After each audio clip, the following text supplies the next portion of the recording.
Good evening, everybody. Welcome back to the Hoosier Gate Sports Center. I'm Paul Farbaugh, joined by Dave Skelton.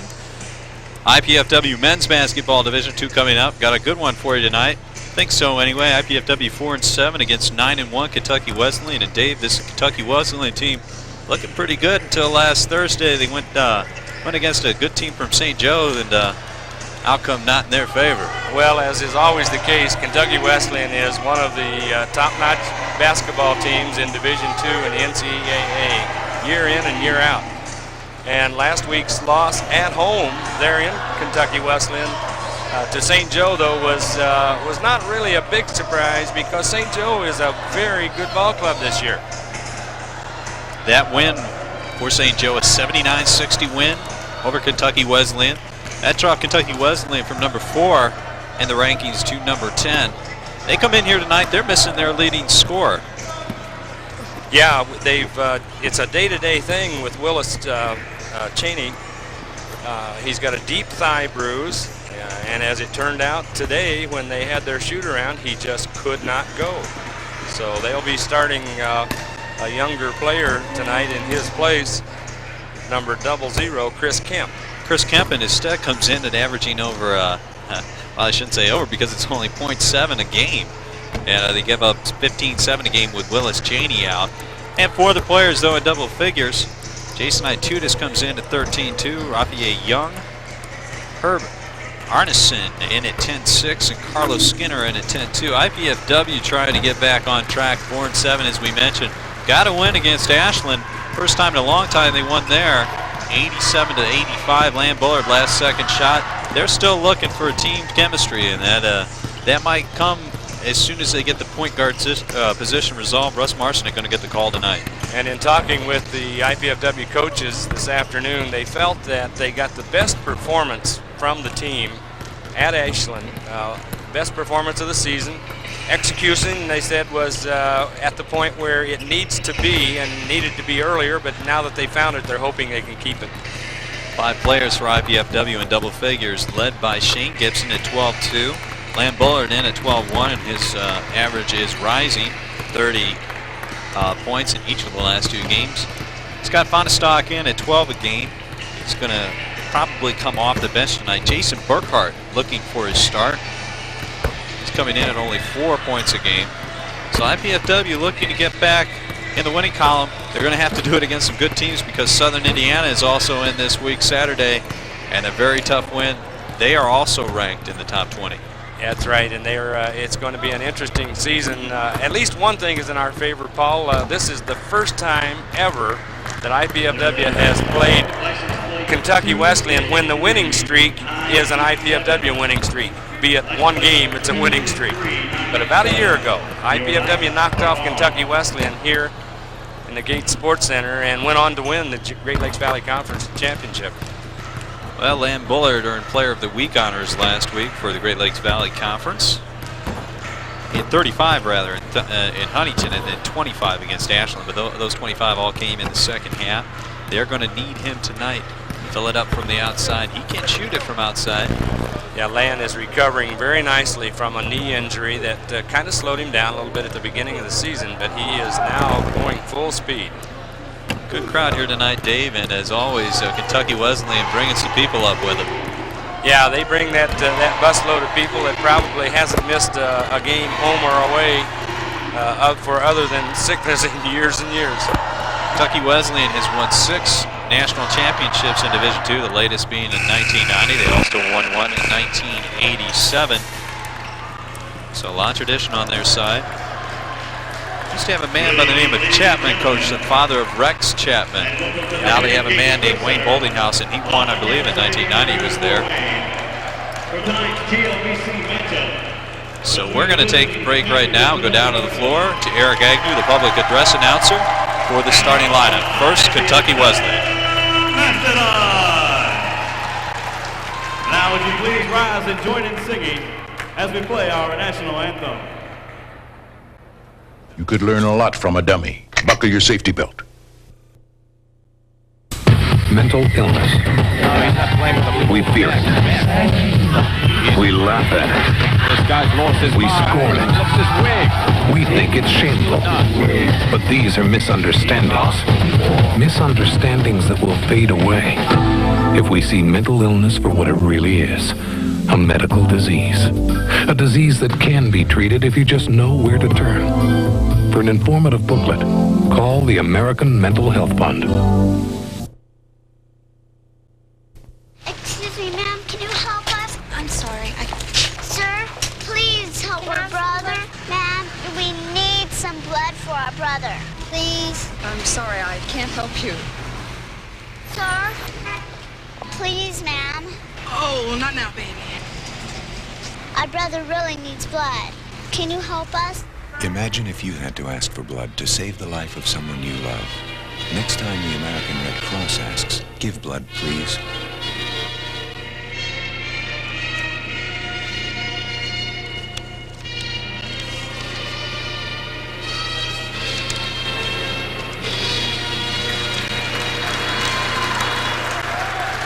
Okay, now I believe we are ready for the starting lineups. Let's go downstairs one more time. At one guard, a 6'1" freshman from Hallsville, Kentucky, number 00, Chris Kemp. At the other guard, a 6'3" junior from Lewisport, Kentucky, number 25, Rafe Young. At a forward, a 6'4" senior from Reykjavik, Iceland, number 12, Herb Arneson. At center, a 6'8" senior from East St. Louis, number 30, Carlos Skinner. And at the other forward, a 6'8" senior from Radcliffe, Kentucky, number 33, Jason Itutis. Head coach of the Panthers is Wayne Boltinghouse. And now for our IPFW Mastodons. At one guard, a 5'9" junior from Hammond, Indiana, number 21, Russ Marcinek. At the other guard, a 6'1" senior from Grand Rapids, Michigan, number 23, Scott Simmons. At a forward, a 6'4" senior from Flint, Michigan, number 40, Lan Buller. At center, a 6'7" freshman from Muncie, Indiana, number 54, Jason Burkhardt. And at the other forward, a 6'5" senior from Lanesville, Indiana, number 24, Shane Gibson. Head coach of the Mastodons is Andy Piazza. Okay, we're set for action now. Starting lineups. Put him down one more time for you. Chris Kemp, 00, is going to be starting at guard for Kentucky Wesleyan. Rafe Young, 25, is also at guard. In the middle, Carlos Skinner, number 30. He will jump center at forward position. Herb Arneson, number 12. And number 33, filling out the last forward position. Power forward, 33, Jason Itutis. For IPFW, Russ Marcinek, number 21, does get the start at point guard. Lan Buller, number 40 in. Shane Gibson, number 24. 54 playing center tonight. Jason Burkhardt gets a start. And Scott Simmons at the other guard, shooting guard 23, fills out the IPFW lineup. We're ready to go here.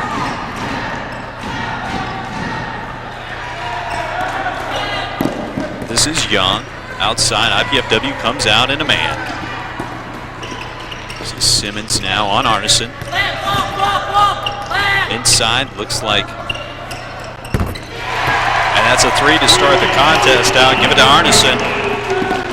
And that's a familiar sight that IPFW has had to encounter several times. Last year down at Kentucky Wesleyan, he hit one at the end of the half to bring Kentucky Wesleyan back close to IPFW. He hit one at the end of the game to win it. Bullard tries to answer. Gibson pulls down the board, his first of the game. Gonna reset now, 28 on the clock, plenty of time. This is Burkhardt, not a threat obviously. Gibson is. Man-to-man start by both teams. Burkhart now looking inside, swinging back outside. Simmons from 15, yes. It was a nice possession by IPFW. They took their time, they were patient, they got the ball, now they're putting the press on defensively. No look ahead. Jason Itutis got a little bit anxious there on his pass straight ahead. Skinner wide open. Jason is a transfer student from Western Kentucky, where he started his career. Division I school, Western Kentucky. Kentucky Wesleyan in Owensburg, Indiana, just across the border. Arsenic with a push and bucket. 4-3 IPFW, just a minute 20 in. It's going to be a fast-paced game. Arneson making them pay down the lane. He has all 5 for Kentucky Wesleyan, and they are out by 1, 5-4. Arneson's a strong kid for 6'4". Burkhart backing in, had a travel hop step before he put it on the floor. First turnover for IPFW. They're even at 1 apiece in that respect. Full court pressure again by the Mastodons.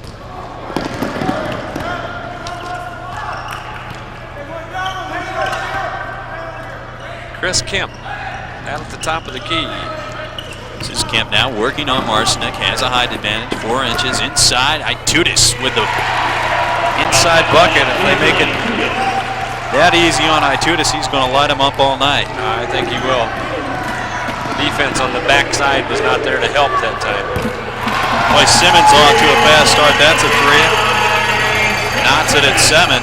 Simmons with 5, hits his first 2 shots of the game. Both teams shooting well. Press broken. Downtown Arneson, yeah, that's a pro shot right there. 23, second 3 of the game for him. 10-7, Kentucky Wesleyan over IPFW. Bullard found his spot on the wing and hits. Well, if the start of this game is any indication, this is going to be a barn burner. Both teams have hit a couple 3-pointers. Arneson might have got away with a walk, misses for the first time. Simmons fighting for the board, comes up with it. Give you an idea, that is only the second board of the ball game. Another long Bullard. 3 from Land. Long rebound. Buffet Young comes down with it. Bullard with his second miss of the night. We're tied at 10. Just 3 minutes into this contest. Dave, we're seeing the press out IPFW trying to scramble the fast-breaking Kentucky Wesleyan Panthers. There was an indication of where some good hustle on defense knocked the ball loose, but Kentucky Wesleyan was in the right place to pick up a garbage shot. IPFW good spacing into Burkhart now. He's going to kick it back out. Marcinek on top. Simmons covered up. 15 on the shot clock now. Marcinek going to reset, trying to get some movement. This is Shane Gibson. Shane's a real good outside shooter, but he's having to post up down low here tonight. Kemp with his first rebound. Burkhart, I don't know if that shot was designed or not. Arneson with another 3. Better get a man on him. Yeah, we better find number 12 and keep that number in mind all night long, because he's a great long-range shooter. Well, Willie Cheney is out of the contest. He came in averaging 15-7 out with a thigh bruise. Arneson only 10.5 coming in. Yeah, all of their starters up to tonight were averaging in double figures. He has 11 already. Gibson trying to use him off the bounce, doesn't get it to go. Skinner pulls down the board. Shane made a nice move down the lane, but couldn't get the ball to drop. This is Young inside. Itutis fouled by Bullard. First foul of the contest. We're going to have a substitution for IPFW. Jermaine Williams will be coming in.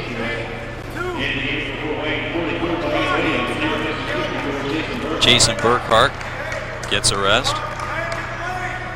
Missed a 3. Buffet Young outside. This is Skinner. Gibson with the board.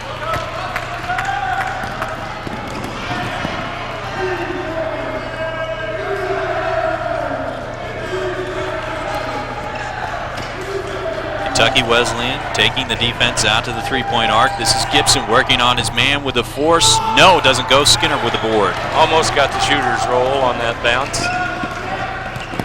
Gibson starting off cold, misses the first 2 shots, and you better get on that, man. He misses, though. Itutis guilty with a push-off. Shane Gibson's being called on the start of the ball game tonight here to play a little bit different role. He's playing inside, having to post up on the offense, but that time he had great position on the rebound and thus drew the foul. We all know Shane Gibson can shoot it from the outside, 40% on his 3-point shots. He's made 17 of 42 on the year. This team is looking for an identity. Perhaps they've settled on the point guard, Russ Marcinek. Getting the call tonight into the contest, number 4, Jeff Smithy. Boy, got away with a walk that time. No, he didn't. They had him. He walked because somebody was hanging on the arm. Williams was fouled that time. It's going to be a non-shooting call. Chris Kemp with his first foul, team number 2. 15-10, Kentucky Wesleyan jumping out. Greg Arneson, 11 of the 15 points. Smithy with the jump fake. Drawing air. Rebounded out of there by Kemp and quickly ahead. Young with a 3. 18-10, just 5.5 into this. And the Panthers aren't bashful about putting up that 3-point shot, are they? Well, they've attempted 212 coming into this contest in just 10 games, so that works out quick math, 21 a game. They don't hit as well as they are tonight, only averaging 36% of their 3-pointers. There's one for our side. Good look that time, Smithy with the feed back to Marcinek, wide open, top of the key. 18-13 now. Kentucky Wesleyan on top. Willie Miller is in the Panther lineup at the moment. Willie from Gary, Indiana, spent a year here at IPFW before going to Kentucky Wesleyan. Inside Skinner now, doubled down by Simmons, but knocked away. Young comes up with it. 9 on the clock, got to get it up. Arneson now looking. He's going to go up with it. And bricking heavily. Marcinek with a board, his first of the game. Arneson now has missed his last 2 threes. And on that last shot, we need to give Jeff Smithy some credit. He was not going to give him daylight out there, even though he was 3 or 4 feet beyond the arc. Simmons downtown. All right. And folks, if you like offense, this one has it. 4 3-pointers for each team. Skinner inside, nice look inside. Willie Miller going to go to the line. He just came into that last break. We see the fast break setting up and Willie Miller getting underneath and getting stopped there by Shane Gibson. Miller down on the baseline, and Skinner, you wouldn't expect him to be out there running the point. Skinner comes in at 6'8". Good look, and Miller on the line for 2. It's 18-16, almost 7 minutes in here, 13:02 left in the first half. Miller's going to shoot 2. He's a 33% shooter so far this year, and wouldn't you know it? Way to put the whammy on him, Dave. Nails the first one, nothing but. 19-16 now. It was 18-10 at one point. IPFW came back with 2 3-pointers. Miller with a chance to put him up by 4. And yes, he does shoot 33%. Into the contest now for IPFW, Halil Watkins. 6'7" junior out of Chicago. And Bullard back in the contest. Going big down low. This is Bullard with a 3. That's his spot. He likes those sidelines. Second 3 for Bullard. 19-19. Mark it down. 12:42. Tie ball game. IPFW coming back with a 9-1 run. That time Williams picks up a cheap foul. Williams, though, has a little bit more strength on the defense, and he's not letting Carlos Skinner kind of roam the inside and have any kind of spot he wants. Willie Cheney is the point for Kentucky Wesleyan. They are missing him a little bit right now. They're getting the outside shooting, but they're not taking advantage of their size down underneath. Mark Logston is in their lineup now, and he too is a good outside shooter. Number 11. Off Miller's leg that time, but Kentucky Wesleyan able to retain. Skinner now fumbling, steal by Bullard. Second turnover for Kentucky Wesleyan. Now IPFW with a chance to take its first lead of the contest.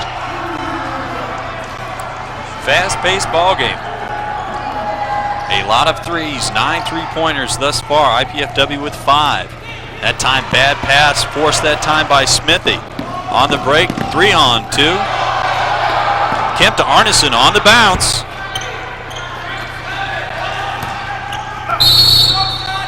And Watkins is going to pick up the push underneath. And again, Willie Miller will go to the line. Or no, it's there's not the 1-and-1 yet, so it'll not be shooting. Scott Simmons in the lineup, giving Russ Marcinek his first rest. Watkins picks up his first foul. That's team foul number 4. 11:51 left in the first half. 19-19 deadlock. Good look that time. Watkins, however, pulls down the board. Logston couldn't get it to fall. Another chance for IPFW to take the first lead. Knocked out of bounds. 28 on the shot clock. The nice thing about IPFW being able to play very aggressive tonight, hit well, and stay in the ballgame is they're keeping the Kentucky Wesleyan fans somewhat quiet. There is a big contingent from Kentucky Wesleyan, numbering well over 100 in that time. Double dribble by Watkins.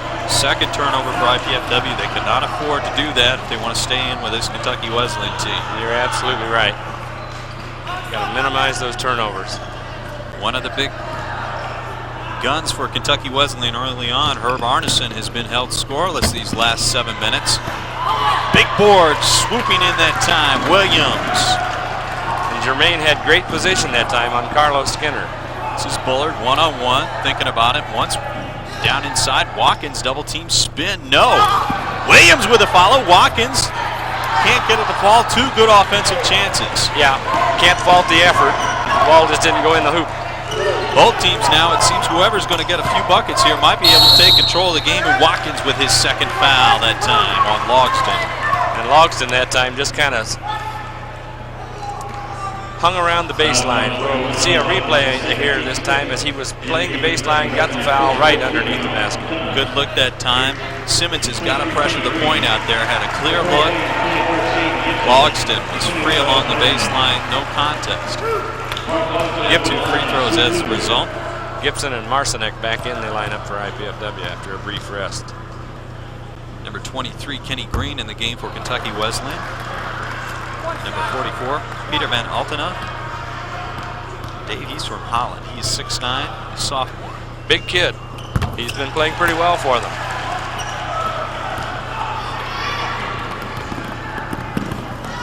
Simmons, first lead of the contest for IPFW, 21-20. Scott Simmons has been playing real well, and there he very alertly comes up on the defense with the steal, and here's Bullard with his spot. Third turnover, could have gotten an assist. Simmons, however, with the follow, 12 for Simmons. How well has Simmons shot? 5 of 5, 2 3-pointers. Well, maybe he'll get better. We can only hope. Here's Kenny Green with the ball. Whoa, downtown. Doesn't go for Logston. 3-on-2. Marcinek with the board. Simmons setting up for the 3. An awkward looking 3. And Kentucky Wesleyan Panthers feel they need a timeout. 26-20. Folks, it was 18-10 at one point. 16-2 run by IPFW here. That's it's a pretty put them fair up run. 26-20. The College Cable Access Program Guide provides information about our programming, including IPFW sports telecasts. To receive your free Channel 6 program guide, send your name, address, and zip code to Channel 6 at IPFW, 2101 Coliseum Boulevard East, Fort Wayne, Indiana, zip code 46805, or call us at 481-6000.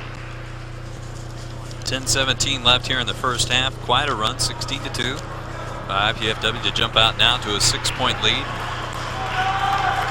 What can you say? 3-pointers coming in bunches. 6 for IPFW now. And probably about the same for Kentucky Wesleyan. 4 for Kentucky Wesleyan. Scott Simmons with 3 6-pointers, or 3 6-pointers. That'd be a nice score. 3 3-pointers. This kind of game is a spectator's delight in a way because the action is really quick and fast-paced. The shooting is good, both sides. The defense, the effort is there, so it's just been a delight so far. Chris Kemp to inbound against pressure. This is Van Altena. Ahead, Itutis. Back to Kemp now, is going to set up. 35-second shot clock, down to 25 now, man-to-man. Inside, Itutis jumps away. Nearly a tip by Van Altena. But IPFW comes away with the ball. Russ Marcinek. This is Marcinek now going to take the time. Williams open in the lane. Bullard spotting up. That's a three. Partially blocked. Itutis comes out of there with a board. Up ahead, Logston. And the defense just didn't recognize what was happening that time and didn't get back fast enough. Bullard off balance, gets his own board. Foul on Williams underneath. Well, an interesting call. I'd almost say that's a kind of situation where it's tough to make any call, but some substitutions coming in. Greg Arrington making his first appearance, so is Scott Fonestock for the Mastodons. Scott Fonestock, number 20, a lot of playing time early on, now coming in off the bench. Both those players a little bit gassed, Lamb Bullard and Jermaine Williams. This is an up and down contest right now. 26-22, IPFW out on top. A little bit of a surprise, Kentucky Wesleyan, number 10 in the nation, turnover possibly. 2 to get it over, they do. And now this is Itutis, free from 15. Wants it inside. That's Green. Doesn't get it to go. Van Altena inside. Dave, if they get that stuff going, yeah, IPFW will not be able to hang down with them inside. They have a very small lineup in right now. Very stock, the tallest at 6'7". Very small at the moment. Fonestock at 6'7" is a tremendous leaper, which helps, but you're going to have the position and really play good defense. Again, Shane Gibson drawing that inside assignment right now.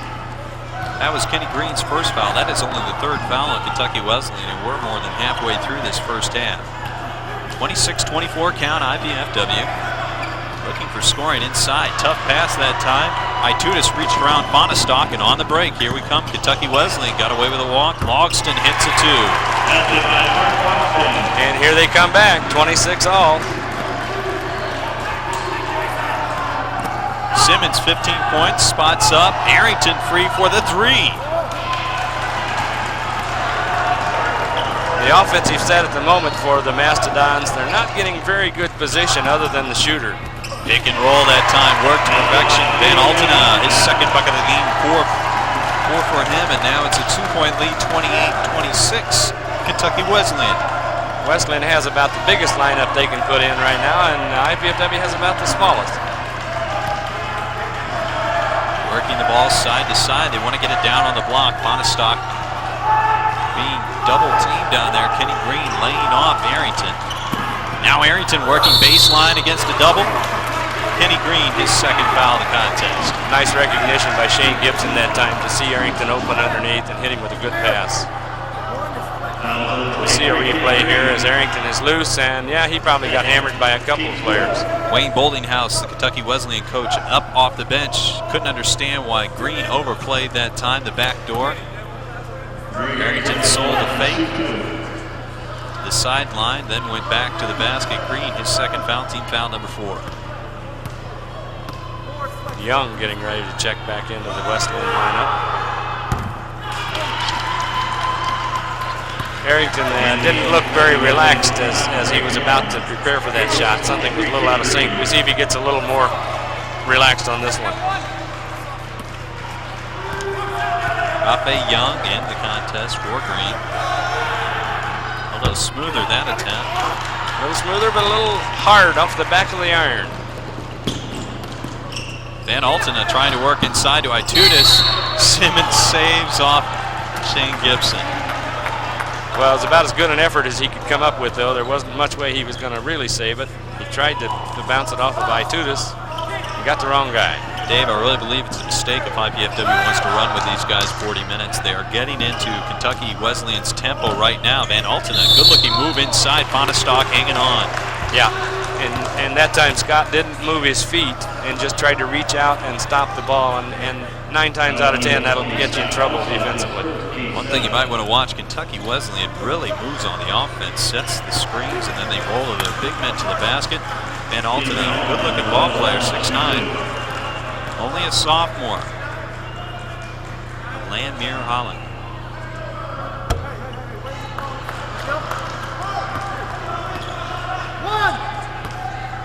28-26 the count. Kentucky Wesleyan in the lead. 7:39 first half. Game of streaks so far, isn't it? Van Altena hits the second. Has 5 on the night. Pushes the lead out to 3. This is Simmons. He was hot early. Has 15. This is Gibson looking for a 3. They're still trying to work it down to Fonestock. Itutis called for the foul. And I guess from my perspective, that's about the third time he's gone over the back to try to stop a pass. The first time that he's been called for a foul. That is only team foul number 5. First on Itutis. He's going to get a rest. Carlos Skinner coming back in the contest. So they replace big with big. Skinner comes in at 6'8". Itutis sitting down. He is 6'8". IPFW needs a bucket at this possession to kind of break the ice. They've been stale a little bit. Need a good look at the basket, work the clock a little bit. Now 25 on the clock. Gibson. Oh, and a great follow through to go on up with the shot. Boy, if you could take another look at that. That ball was blocked. Gibson double clutched in midair and somehow got the ball to the basket. Yeah, we saw the final result of that. But yes, he had gone up, hanging on the arm, lost the ball, grabbed it again in the air, and flipped it back toward the basket. Nice soft touch. Gibson now with a chance to tie his first bucket of the night. What a time to come through, break a streak for IPFW. Just exactly what they needed to. 3-point play there, and now they're back at it. 29 all. It was a 9-0 run by Kentucky Wesleyan before that. Skinner just got away with a walk.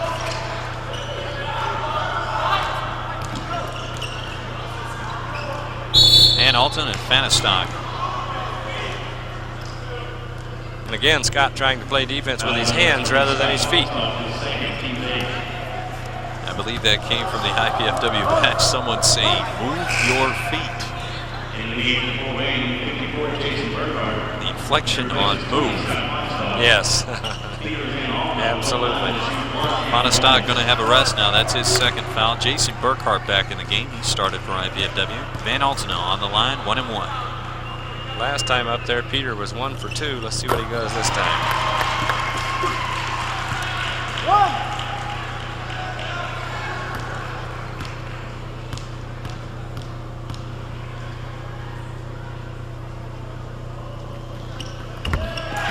Gets them both. It's a 2-point lead for Kentucky Wesleyan. Token pressure.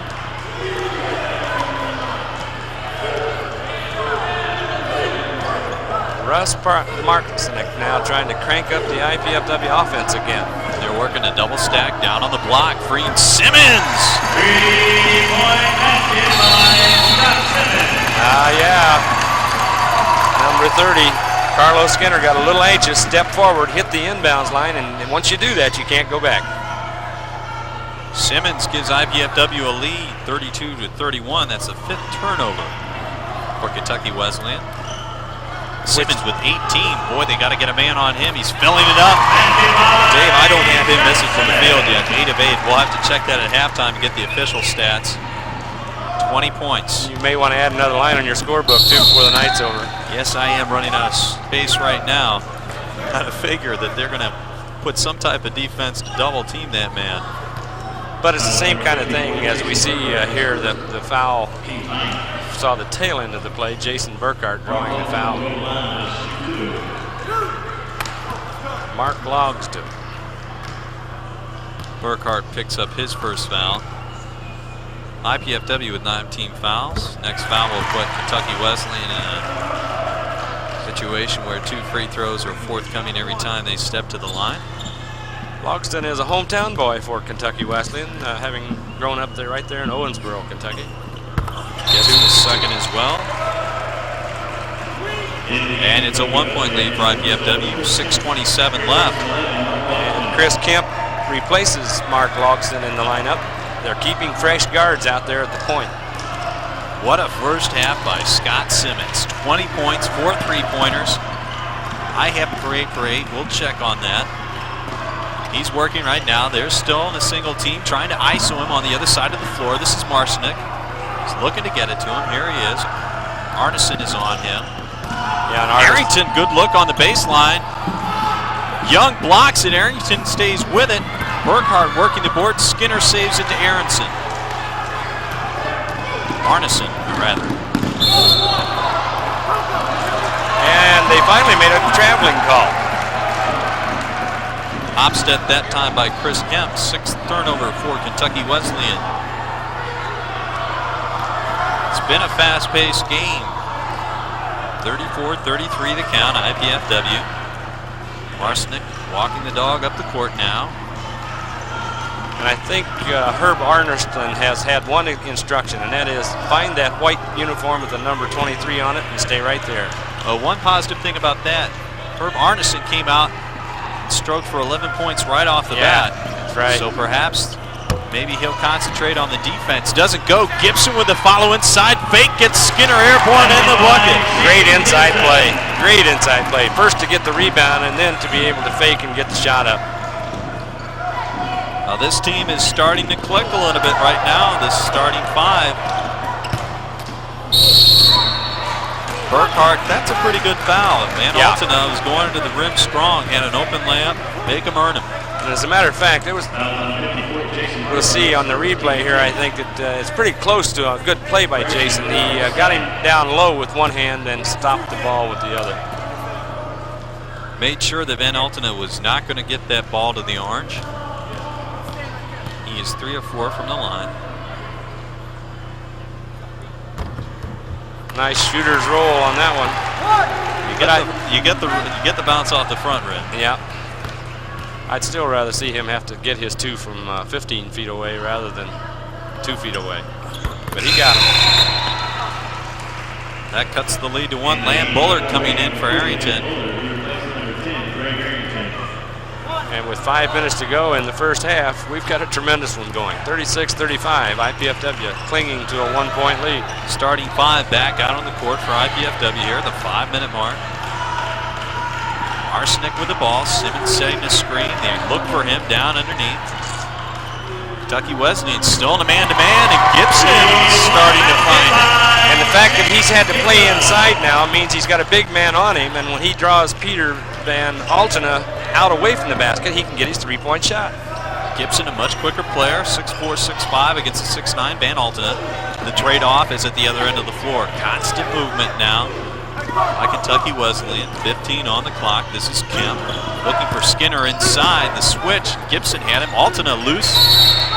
Bullard with a good defense underneath. Nice quick hands by Land that time to knock it away from Van Altena. Leo Watkins coming in now. Gibson having a seat on the bench. 8 points for Gibson. I'll bet he's not there any longer than it takes to just catch his breath and then finish the half. Boy, Van Altena drop step down underneath. And there we had a great play. That time Burkhart got the jump. Alternate possession, IPFW. Van Altena double teamed with a force down on the baseline. Had nowhere to go. Sort of pinned by the backboard. Well, Jason Burkhart's a big kid that won't back off from the action underneath, that's for sure.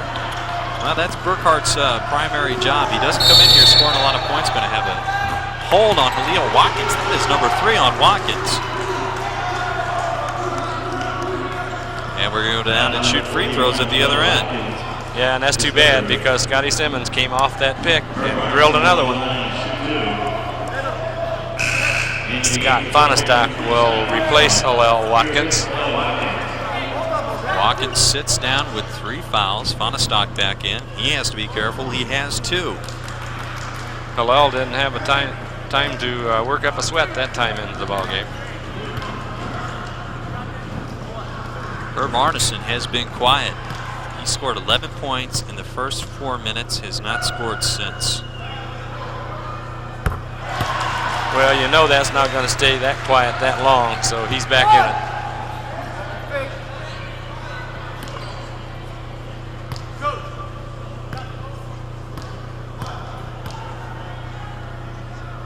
Herb Arneson. This is the second. And the big guy got the rebound. Russ Marciner. It's his second board of the night. Dangerous pass over to Burkhart. Might have got away with a skip step there. Fonestock.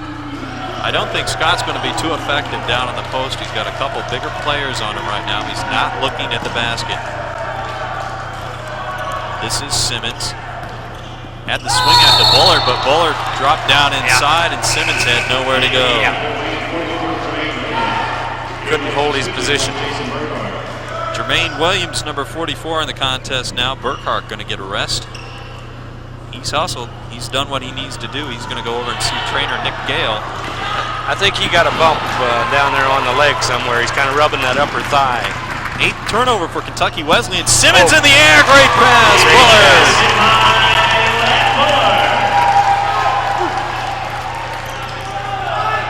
Looked like Simmons was hung in midair. Bullard broke free down the baseline. Chalk up an assist to Simmons. Fonestock with the defense on Skinner. Has to lay back. Has 2 fouls on Van Altena working the board. And I'll say this, at least that time, the IPFW players were battling in there and they didn't get the basket.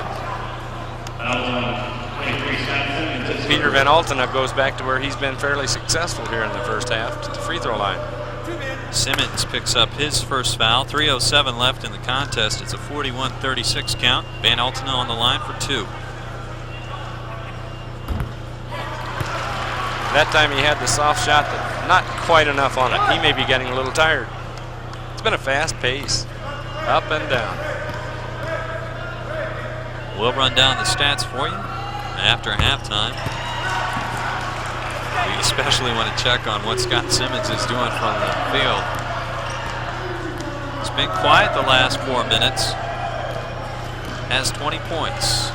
He's also played a pretty good game in terms of the assists and defensive steals. All around great half. This is Marcinick playing a little 2-man game now. Fonestock and Simmons. Fonestock, good move inside off the glass. Once he gets the ball and with his back to the basket, he can be very, very dangerous because he's got that great vertical lead. Confidence builder for him, Dave, because he got up and under. He had 2 men all over it. Yeah, he needed to get something good to happen for him. 43-37. IPFW on top, 2:31 to go. Rafe Young now with the ball.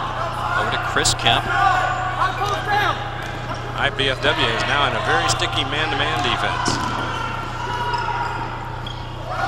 Young inside to Skinner. Fonestock in the air, foul number 3. Tough one on Fonestock.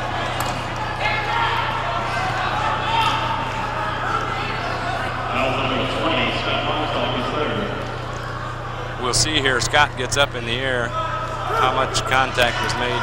Yeah, enough. That was a help side defense. Williams overplaying. Skinner able to post up, give him the hip, and have the outside. Fonestock will come out. Shane Gibson back in the contest, 2:16 to go. Well, for those big guys who play down underneath, it's such a temptation to want to try to stop the shot rather than to stay planted and wait to see what's going to happen.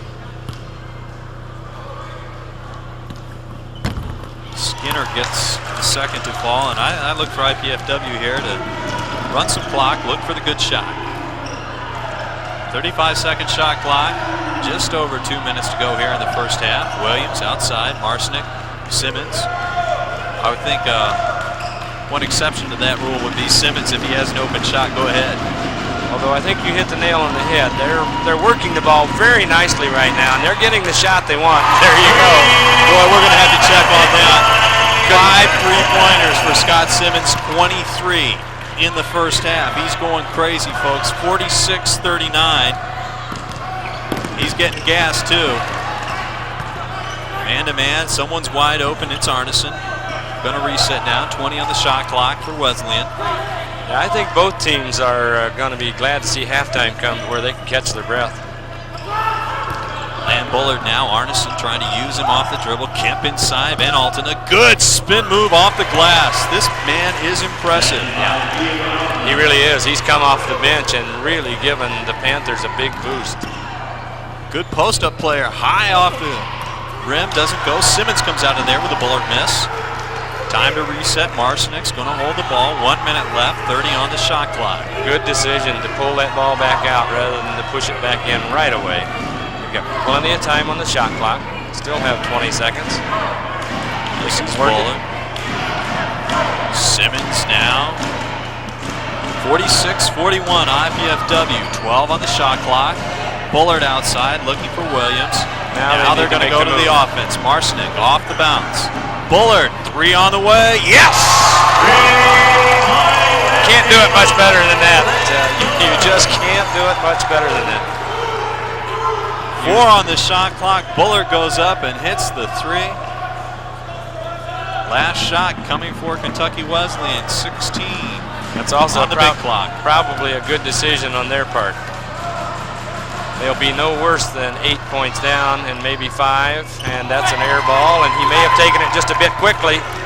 Simmons now loose. This might be his only miss, folks. Yeah, and it was only by about 3 inches. 49-41 IPFW at the break. There you get a shot of Andy Piazza trying to play it cool, but he's got to be jumping up and down inside. What a first half by IPFW. Number 10 Kentucky Wesleyan came out of the gate fast.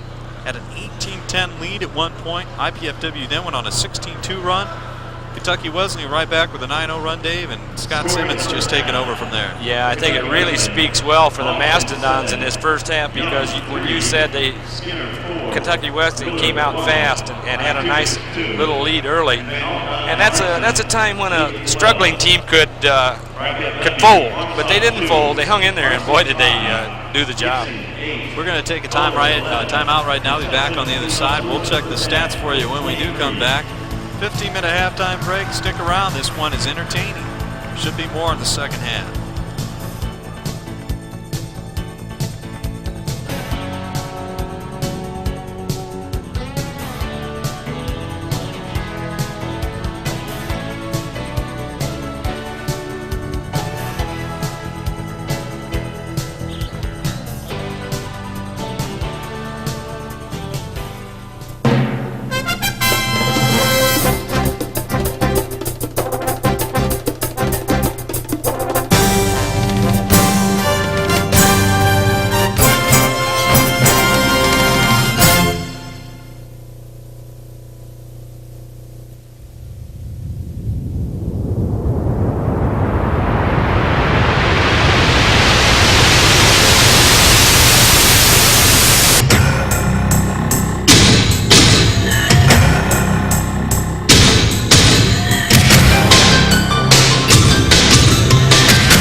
for idolatry.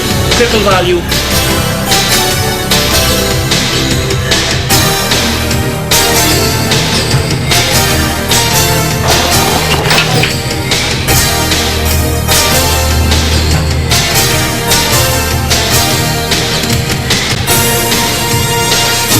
I've really enjoyed it. Quality education. Courses are challenging.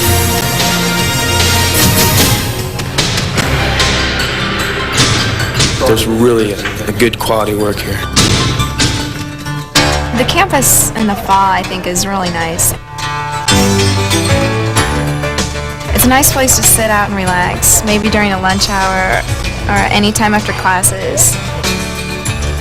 There's a lot here that IPFW has to offer. The professors really concentrate on helping you. They've enabled me to grow professionally. If you're going to go in Indiana, this would be the place to go, and people just don't realize that because they think it's hometown.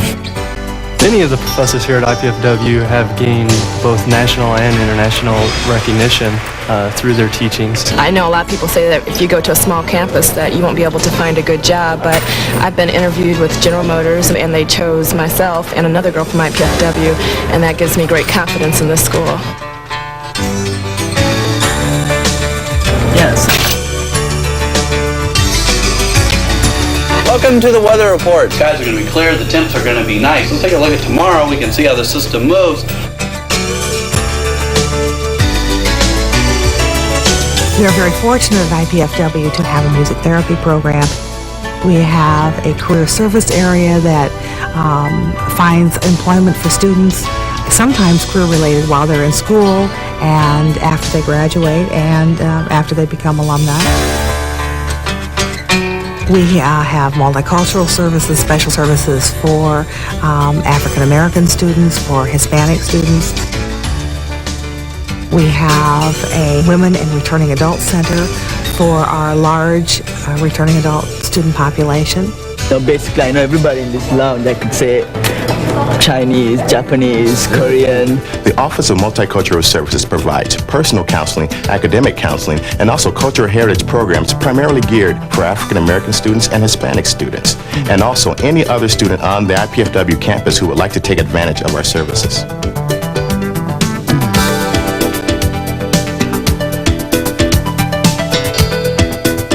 We have given over 26,000 degrees, and our alumni are literally all over the world in successful and important positions in business, industry.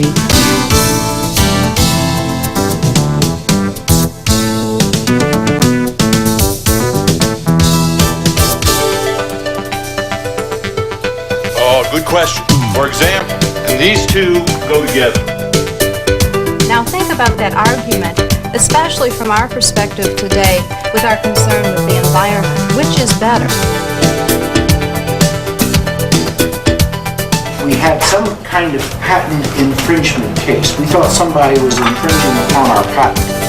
Temperature, stagnation, temperature corresponding to physical value, you could determine the stagnation properties. In other words, what you are going to do, you are going to pretend that you decelerated the flow from whatever it was to this point.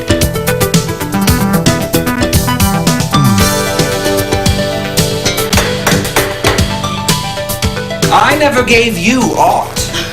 My honored lord. Just take it in like this.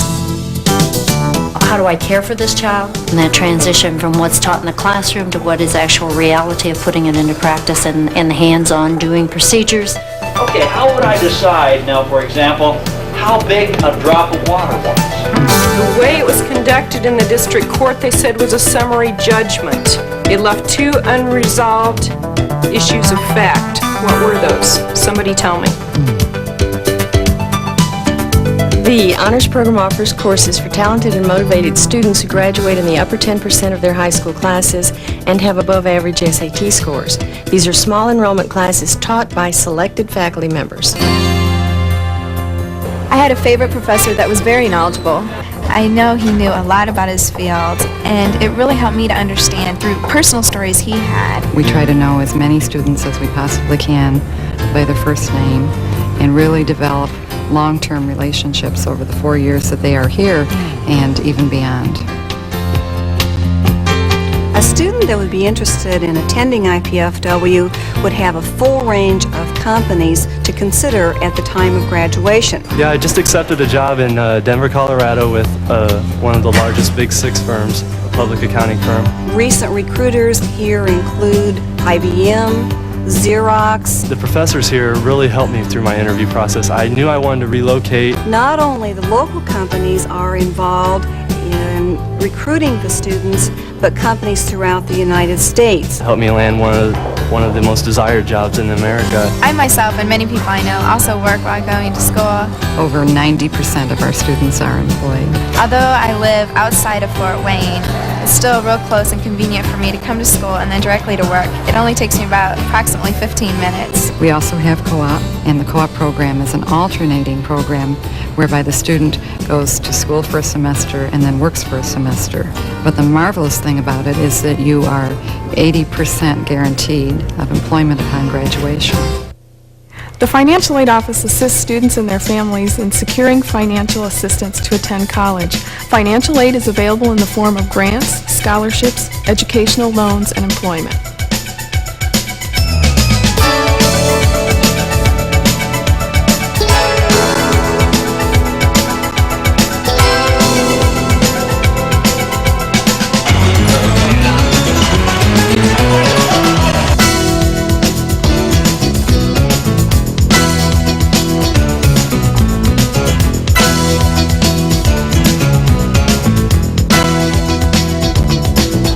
I've been undecided about my major for a while now, but they really helped me a lot.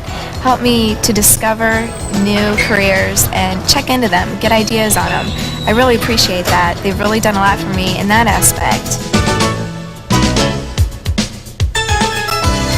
IPFW is an exciting place to be. And it's exciting because we have such a wide variety of students.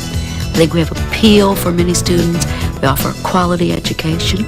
Our student body ranges in age from 13 to 82. And we can offer quality and variety.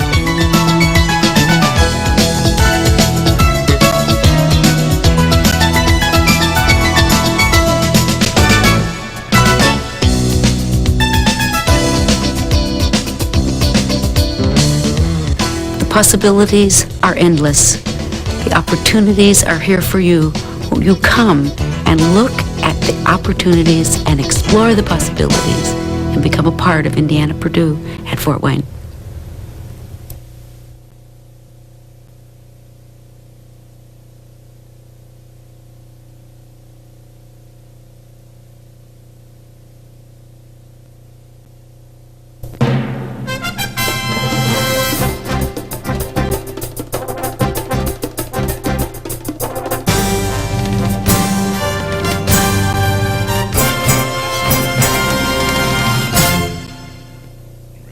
Asks, give blood, please. A lot of my friends have already retired. But I wasn't ready for that. So I'm still teaching. This time in Belize, Central America. I decided to join the Peace Corps. I love my kids. And the way I figure it, I have the rest of my life to play cards. Peace Corps, the toughest job you'll ever love. My hero, Isaiah Thomas, Kevin Costner, Mr. Wong. These are teachers, but to the kids they've reached, they're heroes. My hero, Mrs. Wooten. If I don't get through to that child, who knows, maybe no one else will. Teachers have the power to wake up young minds, to be heroes, to make a difference. Reach for that power. Teach. Find out how by calling 1-800-45-TEACH. Be a teacher. Be a hero. Welcome back to the Hilliard Gates Sports Center. I'm Paul Farba, joined by Dave Skelton. A hot shooting first half, to say the least, for IPFW. 10 of 15 from behind the arc. Scott Simmons, the main man, Dave. He has really been the man with the hot hand. 9 out of 10 from the field totally. 5 out of 6 of those from the three-point land. Nearly perfect because he took a desperation shot, his only miss, and that was only missed by maybe 2 or 3 inches. So a tremendous performance by Scott Simmons. Drew rim straight on from half court. Athletic Director Matt DeLong said, well, we got to count that one. We don't want to, but we have to. Yeah. But you look up and down, IPFW, 10 of 15. Lamb Buller coming in at 3 of 5, 19 for 35 overall. That is great shooting for IPFW. They come in at 46% from two-point land, 39% from three-point land. They are shooting 55% for the game. And both Lan and Scott Simmons they're capable of that three-point shooting. So the fact that they've hit well, it should be no surprise to anybody. I think we ought to mention the fact that Shane Gibson has done quite a job, although it hasn't necessarily been with the scoring, although he's done pretty well there too at 3 out of 5 and 1 for 1 at the three-point land. But he has played down inside and had to do it by positioning himself because he's not a tremendously big young man, but he's big enough to play with these guys. There's a look at Andy Piazza. Maybe he's in his 7th year now, 6th or 7th year. I have to check on that. But he has never had a losing season here at IPFW. It's been 13 years since he's had a losing season. That was at the high school level. And he's starting to show that this team can play a little ball. Russ Marcinek got the nod at the starting position tonight at the point, and he's done a good job delivering the ball to whoever needs it. You're not kidding there because he's had 9 assists in the first half. Going down the Kentucky Wesleyan stats, Dave, one thing that jumps out of right away is 13 of 18 from the foul line, and that is keeping them in the contest because you see the field goals there. IPFW 19-12 advantage, even worse, 10-4 in three-point land. Yeah, and we have the statistics there. You see on the screen the comparison between free throws of 13 out of 18 for Kentucky Wesleyan, 1 of 3, and that's not all that bad for IPFW. They just haven't shot any. Well, we mentioned at the top of the show that Kentucky Wesleyan came in here without their leading scorer and point guard Willie Cheney. 15-7 a game. Speaking with some of the Kentucky Wesleyan faithful here at the break, they say they're just not the same team without him. Cheney keeps the ball club together. Started out quickly, Wesleyan did, but then they had those lapses where they just went into a shell offensively and started trying to do it from the outside. An IPFW 16-2 run got them the lead, and then a late comeback fueled by Simmons from the outside puts them up by 8 at the break. I think it'll be important as this second half starts that IPFW not let Kentucky Wesleyan come out with a real flurry right at the start and get this thing real close at the beginning, although it's going to be hard for either one of these ball clubs to pull away with a big margin from the other. Well, a couple players in foul trouble for IPFW. Scott Bonastock has 3, and Jason Burkhart has 3. He's going to get the nod center in the second half. Going to be joined by Russ Marshnick. Lamb Bullard's going to start. Shane Gibson as well. Of course, Scott Simmons looking to continue his hot hand. Peter Van Altena, number 44, going to get the start for Kentucky Wesleyan. He was the leading scorer in that first half for them. Tied with Herb Arneson for 12 points. Herb Arneson in the game as well. Chris Kemp, 00 is going to inbound. 23, Kenny Green's going to get some playing time in the second half. Didn't play much in the first half, had 2 fouls. And Greg Itutis, number 33. The Panthers start off on the alternate possession. And they start out with almost a turnover. Double team there. Simmons inside, going to pick up the foul. Carlos Skinner, an important ball player for the Panthers, and he was relatively quiet in the first half. He did some scoring, he did some rebounding, but he was not dominant. This is Kemp now with the ball. He's replacing Willie Cheney. Kemp comes in and averaging less than a point a game. Cheney almost 16 a game. Van Alten a double team down on the baseline. This is Arneson. Turnaround in the paint, yes. He's a big enough guy. It is tough for Russ Marcinek to handle him inside. Boy, there was a pinball shot that time on the turnover by the Mastodons. Itutis trying to answer, gets his own board, and the follow and the foul. Burkhart, number 4, that's costly. Jermaine Williams up and ready to check in. Although we may want to look at the official, or I guess these are the official statistics, had Burkhart for only 2 in the first half. Well, all the better. He picks up number 3, the 19-15 mark. He's still going to have to watch what he's doing. And we really are at that point. This first minute has been all Kentucky Wesleyan's way. IPFW's got to get into the flow of this thing and get back things offensively going their way. Itutis with the 3-point play cuts the 8-point lead down to 3. And IPFW yet to get a shot up this half. This is Simmons. Inside, bad pass by Simmons. Bullard didn't come to the ball. Second turnover of the half. This is Green. Inside, Itutis. Charge foul, block. Called on Williams. Oh my. You know, you mentioned the entry pass into the pivot down there that IPFW has. Okay, we'll see the replay on this. Looked to me like the guy lowered his shoulder, but I don't have to make the call, so. And there's Arneson. Arneson with a miss. That was the 13th foul on IPFW in the first minute of play, so foul's going to be a problem for IPFW. And Jermaine Williams last time had great rebounding position, and thus he came up with the ball. This is Marcinek over to Bullard. 2 turnovers for IPFW in the first 3 possessions. And Williams. Nice move by Jermaine Williams. He decided to go up strong, and I don't think Itutis wanted any part of trying to stop him. 3-point shot by the big man. Van Altena better to work down low. Misses the 3. Knocked out of bounds by IPFW. A 51-46 lead, IPFW. Yeah, I believe I'd make Peter Van Altena show me that he can hit that 3-point shot before I try to take it away from him. He's going to try it again. He just showed me. They just want to spread the defense out a little bit. Altona, if he can hit that outside shot. Here's Simmons' first miss of the second half. That time we had a little Matador defense. And Itutis coming out quickly. Andy Piazza looking on right now. He's got to wonder about a timeout, and there it is. Tied up 51-51. Kentucky Wesleyan out in a hurry. And 10-2. A good bit like the start of the first half. 2:05.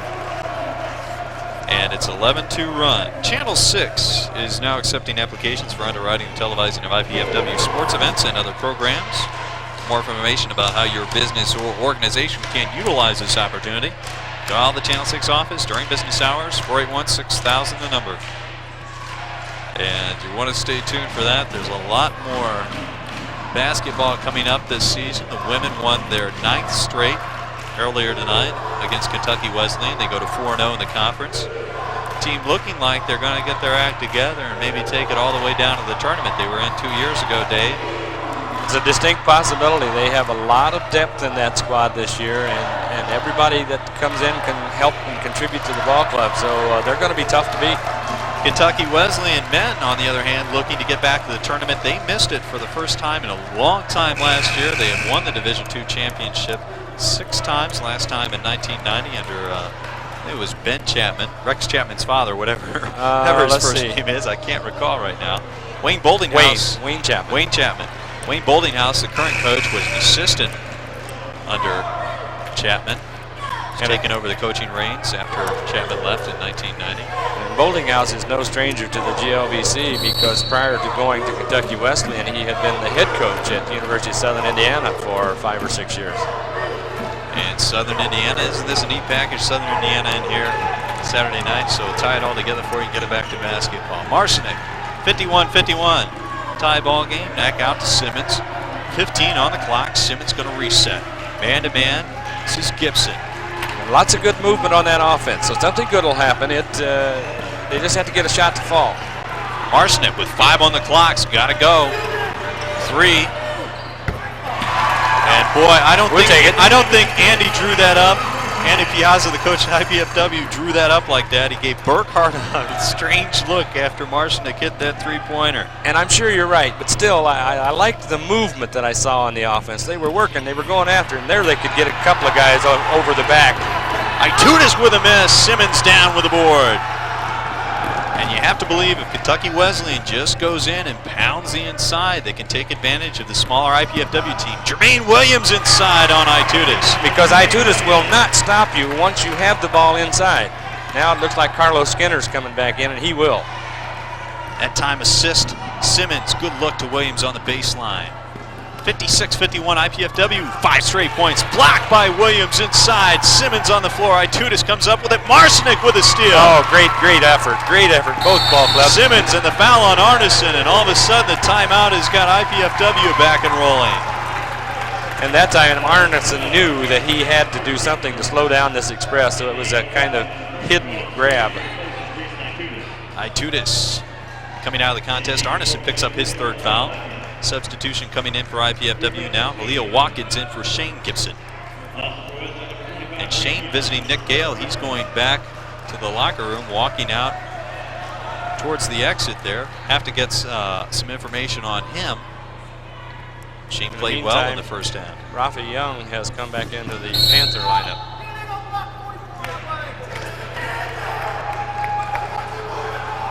Boy, Andy Piazza off the bench yelling at Williams. Williams has got to set both feet. Yeah, he had a moving pick down underneath there. Scott Fonestock coming in, and Williams is going to catch a little more. But you can bet that if Scott Fonestock doesn't also set the good pick, then we'll find somebody else who can.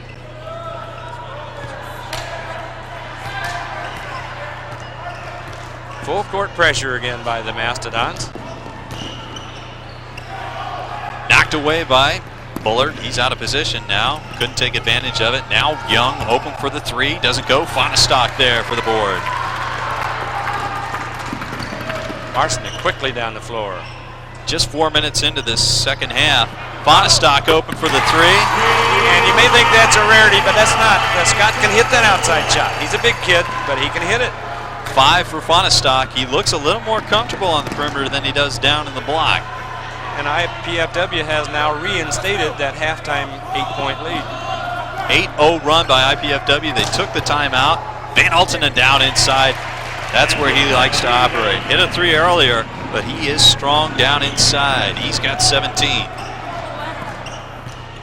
Marcinick now 6-point lead. Fonestock posting. Watkins trying to get loose. Covered up by Green. This is Marcinick. Plenty of time on the clock, 15. Man-to-man defense. And the longer this game wears, the more the conditioning may be a factor. That time the ball just a split second late. Fonestock had to come down with it.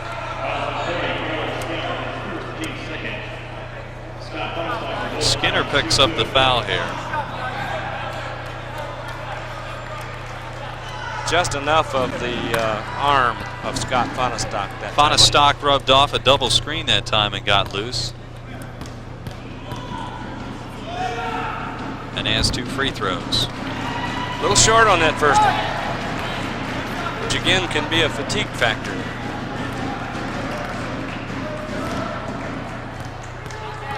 Let's see if Scott can recoup on this one and a good follow through.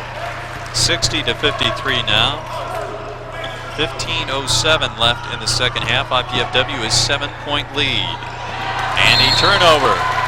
And that's exactly what the press is designed to do. Not necessarily to force a takeaway, but rather to force the other team to throw away. 4th Kentucky Wesleyan turnover in the half, 11th overall. And we're going to have a substitution. Van Altena coming out. Herb Arneson in. Peter Van Altena, good-looking ball player, 17 points on the night. Has been the dominant ball player after Herb Arneson came off the starter's role, firing for 11 quick points. Fonestock almost with a follow, ripped down out of there by Rafe Young.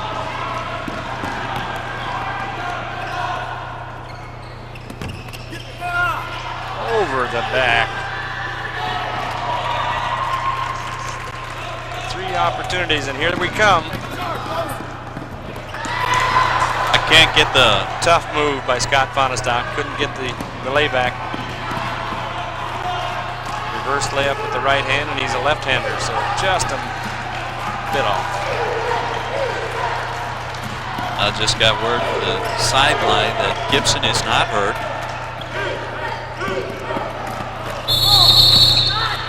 Just taking a little blow to get his temper back in check, so he should be good to come off the bench at any time. Simmons picks up his 3rd foul.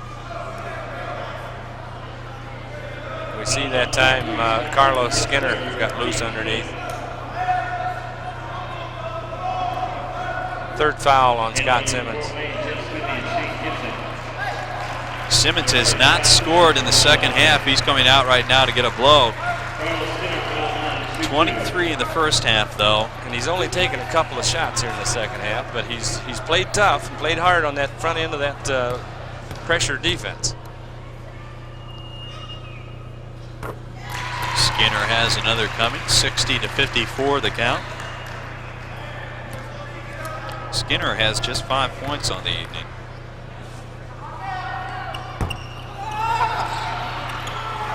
Loose ball picked up by Jeff Smithy. You got to be alert tonight because that ball bounces around a lot.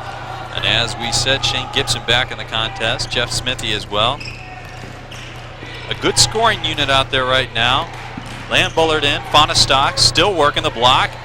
Vader, yes! He's starting to heat up. 6 in the second half, 8 overall for Fonestock. And again, with Shane Gibson playing down underneath, it draws Itufis out and keeps him off of the rebound board. Well, that's the 2nd time in a row they've worked the lob down to Skinner. Doesn't get it to go. Itudis knocks the ball out of bounds. Willie Miller coming back into the Panther lineup for Carlos Skinner. Greg Arrington coming in to give Land Bullard a rest. They are just going over the top of the smaller IPFW players. See if Kentucky Wesleyan continues to do that. 62-54. 13.5 to go here in the second half. IPFW in the lead. This is Gibson now. Arrington trying to ISO for Gibson on the other side. This is Marcinek. Gibson now outside. Itutis down the lane. Ripped away. 6 on the clock. Alternate possession. This one should go IPFW's way. But still only 7 on the clock. Shane made the mistake that time of putting the ball on the floor in heavy traffic. But he's still doing a great job down underneath. Marcinek to trigger. Fonestock now has Willie Miller on him, so if he gets the ball inside, you can look for a good shot going up. Screen from Fonestock. Smithy bricking hard. Pulled out of there by Aronson, trying to cut into this 8-point IPFW lead.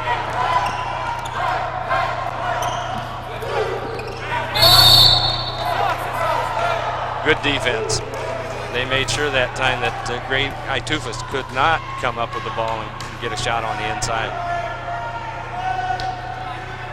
Need to be alert on this inbounds because you can get picked and rubbed off pretty easily. Rafa Young might have got away with a step there. Yeah. Uses Marcinek.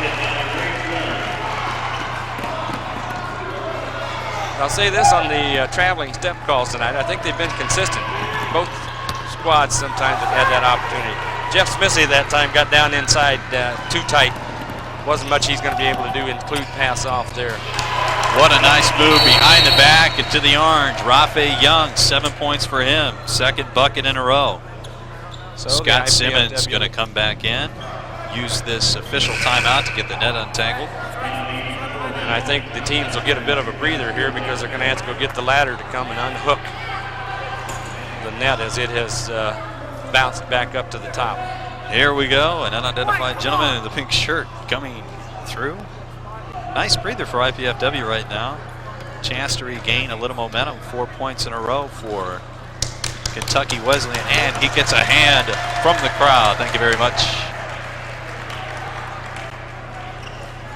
62-58, and we've played about 7 minutes here in the second half. 12:27 to go. It was tied at 51. Kentucky Wesleyan came out, 10-2 run. Fonestock going hard. And Willie Miller was going hard too because he was riding him all the way. I just feel that Scott is a little more comfortable on the outside, operates a little better facing the basket. And when he gets somebody that's a little bit shorter, like Willie Miller on him, he likes that. He can take it. Simmons, Fonestock. 17, yes. And he is starting to heat it up. 8 for Fonestock in the second half. 10 overall, 64-58 IPFW. Well, he can get in that groove too. He can be in his zone. Itutis wide open. Fonestock, leery of a foul. And he did the best he could because he had 2 people to cover. Made Itufis take the outside shot. That time, Hurd Arneson. Good defensive play because he stood his ground, and then Greg Arrington had to go outside, out of bounds to be able to avoid the contact. 7th turnover for IPFW, and Kentucky Wesleyan a chance to cut into that 4-point lead now. Arneson. This is Logston, Mark Logston back to Arneson, loads up a 3. A good box out that time by IPFW. Marcinek out there with the board. Fonestock to look to Arrington, thrown away. Simmons now inside, back to Arrington. Great play, great play. First 2 for Arrington on the night, back to 6 points, 66-60 IPFW. Rafe Young. Miller with the board and the foul. No bucket. Foul's going to be on Scott Simmons, I think. Boy, Simmons got away with a push earlier. That is number 4 on Simmons. 11-12 to go. We'll see the replay here and see what kind of action we had. Interesting. I don't know. It looked like the foul might have come from in front. But at any rate, we have Willie Miller going to the free throw line. That is the 4th indeed on Simmons. Has not scored in the second half. Put up his number 23. Had that in the first half. And he is going to have to sit the pine for a while. And we have Peter Van Altena waiting to come in for Willie Miller. So if Willie misses, he gets to play some more. If he hits, he's coming out.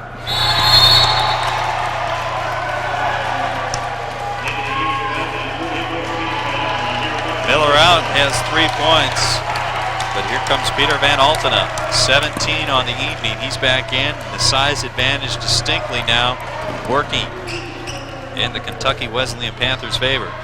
And this will change the IPFW offense a little bit too, because now Fonestock has Van Altena on him, but he drives him and makes no problem whatsoever. And again, Itutis is not the kind that's going to try to stop you. He just try to get in your way. Logston down. Fonestock blocked it, but it went in anyway. That's called the luck of the bounce.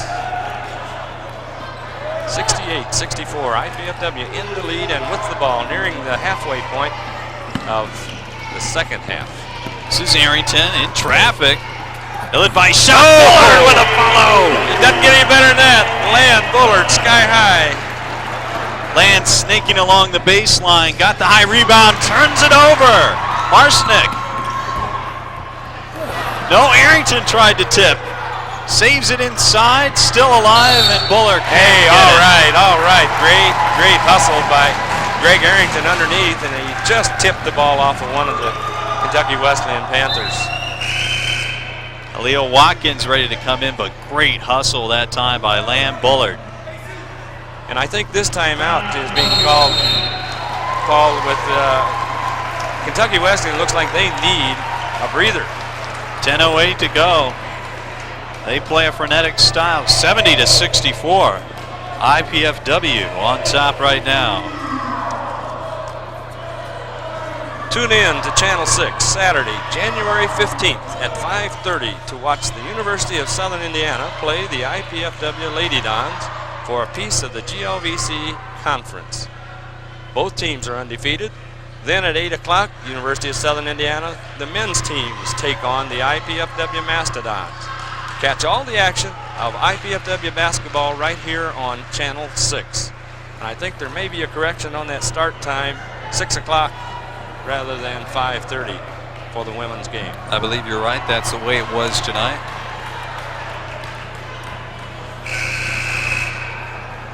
We'll check on that for you. Game in hand right now, 70-64. Number 10, Kentucky Wesleyan, trailing by 6. IPFW coming in 4 and 7. And IPFW will have the ball to inbounds on their end of the court with a 6-point lead and 10 minutes and 8 seconds left in the second half here tonight.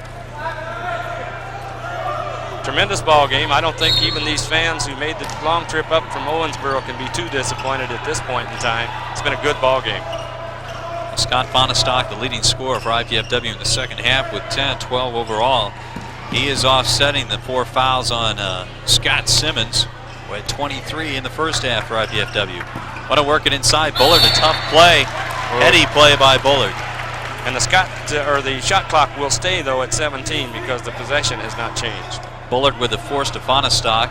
Went off Fonestock's leg, and Bullard tipped it off Young before it went out of bounds. Plenty of time. Fonestock still working down on the block against Peter Van Altena. Bigger man on Fonestock now. They want to try and get a switch. Arrington with 5. And Altena pulls down the rebound. Bullard in the way again, making life difficult. Kemp, and it's a turnover. Great hustle by Bullard. Marsnick looking for him instead. Arrington, no! And an offensive foul. Ooh, tough call. Tough call. I disagree with that call totally. Arrington was in the air. Yeah, the man's got to be able to come down. That is the 17th foul on IPFW. It was a player control foul, but Kentucky Wesleyan will shoot free throws. On second look, though, I think Van Altena was in position. The thing we couldn't see there was whether or not his feet were planted on the floor or whether he was moving just a little bit, leaning in. But at any rate, the Panthers have the ball. 7-3, the foul situation. So Yeah, that's probably the more important thing. They're going to be shooting free throws here pretty soon. Boy, Van Altena doing it all. Itudis off the glass. Itudis with 9 in the second half, 11 overall. It's a 70-66 contest. Halil Watkins blocked inside, should have gone straight up with it. The feed from Fonestock, but Watkins will get 2. And let's take a look at Halil Watkins' free throw shooting. I think it's not maybe one of the better on the team, but sometimes percentages don't really mean that much. Good penetration down the lane by Fonestock. He is comfortable going to the basket straight on in. That's when he's been most effective tonight. Watkins now has 2.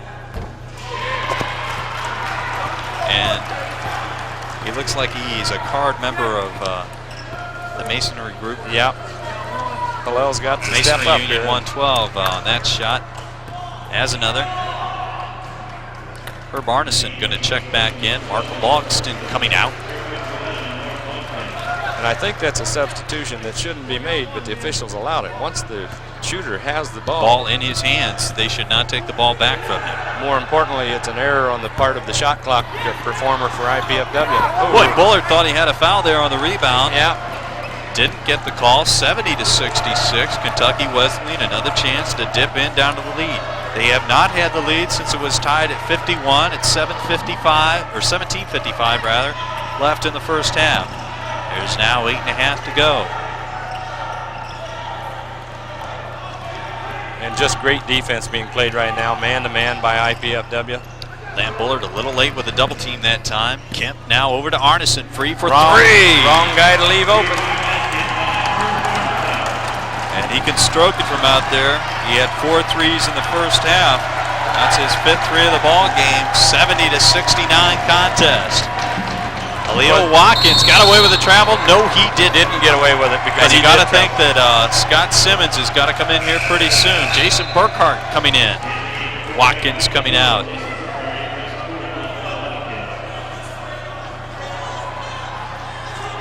8:02 left. For the second time tonight now, the Wesleyan crowd is beginning to warm up a little bit. If we can keep them from getting the lead, that may silence it a little bit.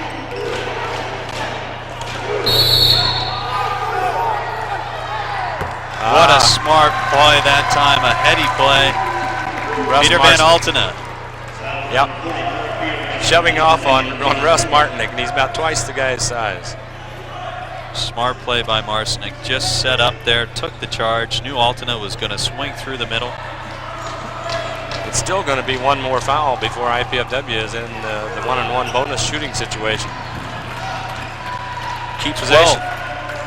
12 turnovers now for Kentucky Wesleyan. There's that 6th foul. Now we're going to be in the bonus after this foul. Well, IPFW picked up 3 quick fouls in the first minute. Second half, it's starting to even out at 7-6 right now. Gibson to trigger, fresh 35. 1-point lead, 70-69. IPFW has been stuck on that. 5 straight points for Kentucky Wesleyan. And it has been a game of streaks, so maybe the next streak will go for the home team. This is Land Bullard now, getting loose, baseline. Good idea, but the spacing was just not there. Fonestock covered up. And again, the name Peter Van Altena comes in because defensively this time, he was right there. They have put Van Altena on Fonestock, and he has gone silent since they made that move. Perhaps they can pull him out and get some one-on-one action to get Fonestock loose. This is Gibson, 3! It's the kind of thing you need out of a senior, and he delivered. First bucket of the second half for Gibson, 11 overall, 73-69. 7 minutes left in the second half. And here comes Scott Simmons checking back in at the first dead ball. He's been out since the 11-minute mark with his 4th foul. This is Rafe Young, no! Push inside on IPFW. Jason Itudis will go to the line for 2. And Burkhart has picked up his 4th foul. That's going to send Itudis to the line.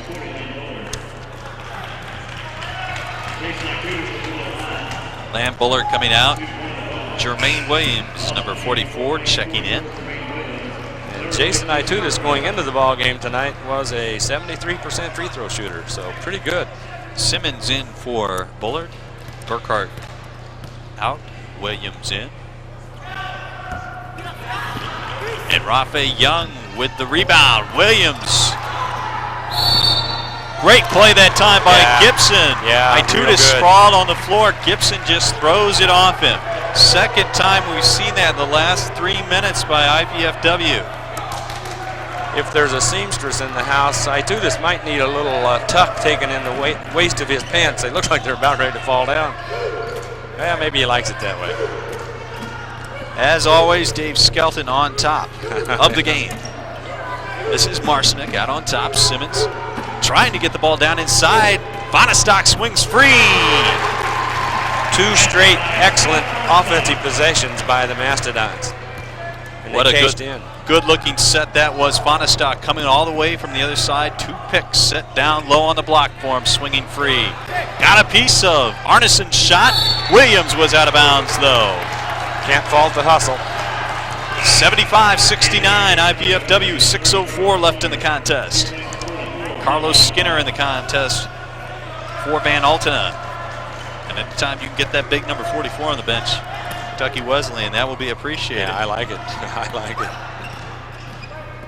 6 minutes left in this contest. Oh, Bonastock. They call that on him. He got all ball. I'd like to see a replay on that one.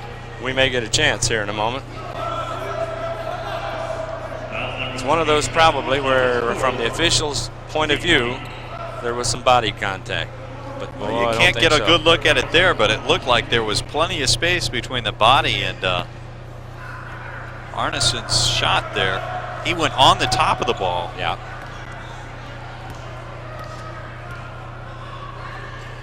Yes, they dip in overseas when you're a Division II champion. You can recruit a little farther away from home. A little bit different Ireland, budget. Iceland. Yeah. 5-point lead for the Mastodons. 5:59 to go as Herb Arnes. Second free throw is perfect. 7 for Arneson in the second half. 12 in the first half for him, 19 overall. Gibson spotting, that's a 3. Oh, 2 IPFW players there for the rebound, and Bonastock just fouled out. And that's unfortunate from 2 or 3 different perspectives. Number one, his shooting is now going to be missing, but secondly, each foul from here on out is a 2-shot foul for Kentucky Wesleyan. And Kentucky Wesleyan has just 16 fouls. If you weren't with us at the break, it was 13-1 on the foul shots made the first half for Kentucky Wesleyan versus IPFW. 13 of 18. There's probably not too much doubt on the foul as we see Coach Piazza talking with Bonastock. Bonastock, the hot man in the second half, 12 points for IPFW, 14 overall. Young cans the first free throw and looks for the second. Gets them both. It's a 2-point ball game. As close as Kentucky Wesleyan has been in a long time. And again, not necessarily a good foul by the Panthers, I wouldn't think. Not much time went off the clock.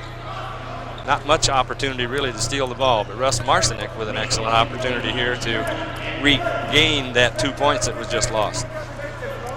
Well, this helps out a little bit on the IPFW cause, getting them to the foul line from here on in. 5:46 remaining. And Marcinick comes through. Has played an excellent contest tonight. Yes, he has. 9 assists in the first half. Don't have a total for him here in the second half, but he is well over 10. And defensively, he's been on the front end of that press, just giving him all kinds of pressure. IPFW, though, has backed off of that press just a little bit, probably because of the foul trouble a little. And secondly, so that there's no easy, uncontested baskets given up underneath. 77-73, 5.5, and Skinner throws the ball away. Turnover number 13 for Kentucky Wesleyan. That time, again, it was not the defense that's designed to take it away. It's designed to put on pressure and make them throw it away. At this point in time with a 4-point lead, you might see IPFW run some clock. 35-second shot clock in men's basketball. This year, that was a new one. Simmons loose. Leo Watkins was supposed to roll to the basket that time. One-on-one against Skinner. Oh, yeah. Where did that come from? That's what Skinner's asking right about now.